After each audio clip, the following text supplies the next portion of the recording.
परमात्मने नमः।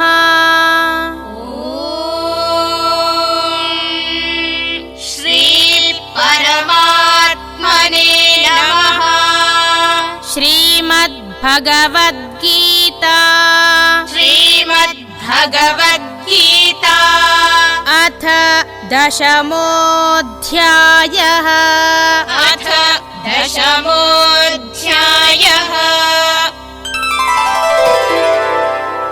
श्रीभगवानुवाच श्रीभगवानुवाच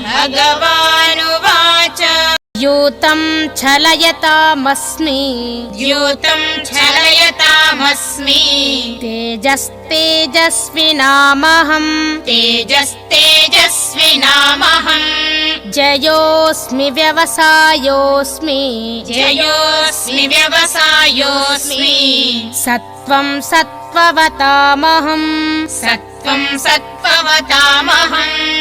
ॐ तत्सदिति ॐ तत्सदिति श्रीमद्भगवद्गीतासु श्रीमद्भगवद्गीतासु उपनिषत्सु ब्रह्मविद्यायां योगशास्त्रे श्रीकृष्णार्जुनसंवादे विभूतियोगो नाम दशमोऽध्यायः।